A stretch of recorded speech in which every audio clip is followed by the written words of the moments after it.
On August 6th, 2026, last week Thursday, me and my friend Alex went to the Amsterdam Pride village.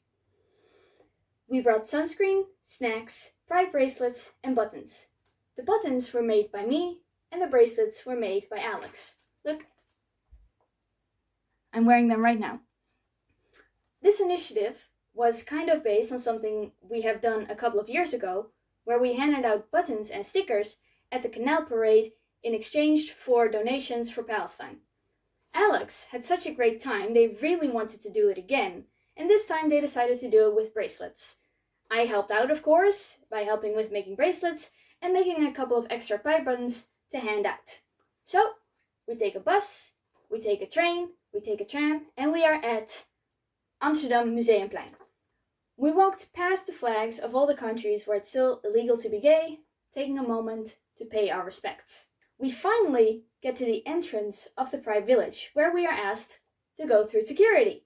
Alex shows off the bracelets. They also show them the bracelet making kit that they had taken with them just in case. And I, of course, show my buttons. I have brought rainbow flag buttons, trans flag buttons, and of course, Palestine flag buttons. The reason I did this is because I know most of the queer community is in complete alignment with the cause of Palestinian liberation. Their struggle is our struggle. So I show off my buttons, and the security guard looks at me and says, "You can't bring those in here." He says that no images of the Palestinian or Israeli flag are allowed inside the event. My mind starts racing. It's already trying to find a solution. So I help security sort through my buttons to pick out the Palestine ones. When we are finished, I ask him if I could leave the buttons at security to maybe come pick them up later. He radios his supervisor. Nope, not an option. At this point, he is already standing next to a trash can, holding my buttons over them, ready to throw them away. I made these buttons myself. They are handmade from scratch, from recycled materials. I unironically refer to them as my babies. And Alex, who is my best friend, knows this. So when I say that I want to leave, we are out of there. I am near tears at this point, but we still want to enter the Pride Village. After asking around a couple places, we found a locker place under Museumplein where we are able to stash the Palestine buttons and stickers for the rest of the day. We make our way back to security. It's a really long walk, by the way, from just the first stop and then back to security and then to the locker place and then back to security. We got in our steps that day, and not in a fun way. We make our way back to security, show them the same bag with almost the exact same contents as before, and they tell us, "You can't bring food in here." So they take our snacks and they throw them away. Writing this now, I am still fuming. Filming this now, I am still fuming. I have a sword in my hair and I'm not afraid to use it. But, admittedly, the rest of the day was very fun. We took pictures with the KLM drag queen, played spin the wheel for prizes. I won a cool fan. Check out those logos, everybody.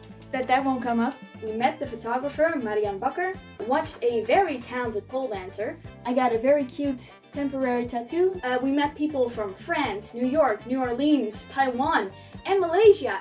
Special shout out to the Malaysian butterfly man. I will never forget you. You were fantastic. And of course, we handed out bracelets and buttons. Alex's bracelets were so popular that we ran out halfway through the day. By that point, we had seen everything there was to see, so after I reminded Al that they had brought their bracelet making kit, we found a nice place in the shade and made some more bracelets while chatting with the people behind the Move and Mingle organizations. They were lovely, making bracelets was lovely. That part of the day was pretty great. I am happy I was there with my bestie to hand out art and connect with people. I am not happy that I was forced to silence a vital part of myself in order to do it. But walking around the event, I understood why they didn't want people talking about Palestine or Israel. It's very warm here, I just spilled water on my script, we're just gonna have to roll with it. World Pride as an event is sponsored by corporations, some of which you will recognize. ING, Amazon, Heineken, Deutsche Bank, Booking.com, boo! KLM, Rabobank, Century Beverages, Afrotros. These companies want the good press of being associated with World Pride. So what they can't have is anyone be offended or feel unsafe at an event that they sponsor, which means the event needs to be sanitized and scrubbed of any offending images or messages. Palestine and Israel are topics that people will be offended by. They are not marketable or profitable, which means they had to be scrubbed of the event. The fact that corporations want to be associated with Pride is annoyingly a good thing. But I think we have to ask the questions, do we need them? And is this worth it? There are two sides to this event. One is the corporate stuff that pays for the security and the stage and the artists, that tells us to live in a happy little consumerist bubble. The other is the connections we made with the people at the event. The infectious joy that people expressed with the bracelets and buttons, the art we saw, all the amazing organizations that were there that fight every day for queer rights, the messy, offensive, human side. Let's keep that side and get rid of the chains of capitalism that are right now stopping us from expressing solidarity with each other and stop us from expressing ourselves. I know what I'm saying, okay? If I want to be able to wear Palestine pins to Pride, then I also have to be okay with someone else wearing Israel pins. I will be offended at that, I will be angry at that, but it will not kill me. And I will take being offended and angry any day over being silenced. Whoa, slow your roll, cowboy. What? Who are you? I'm you. Doesn't matter. Before you make statements about how ready you are to be offended, maybe take a good long look at yourself. How do you mean? Specifically, at your skin color. Oh? Oh. Mm-hmm. Oh. Mm-hmm. Right. So, while I understand your readiness to be offended, just so you can have freedom of speech, it's not really fair to ask the same thing of your black and brown comrades. Right. If I want people to be able to support Palestine, I need to accept people wanting to support Israel, which in turn opens the floodgates to a whole bunch of assholes who will use free speech as an excuse for racism, xenophobia, and bigotry. Now you're getting it. Do you know what the tolerance paradox is? Enlighten me. The tolerance paradox is a concept thought of by philosopher Karl Popper, don't laugh, which states that in order to have a space that is tolerant for everyone, it needs to be intolerant to those who promote intolerance. Okay, I get it. A privilege that is tolerant to everyone needs to be intolerant to homophobes, racists, and bigots. Which is good because it makes for a safe space for people who, in their day-to-day lives, often don't feel safe. Right. And when I was denied entry, it was because they thought that I was making the space unsafe. That's why I was so angry. And you were right to be. I'm not so sure anymore.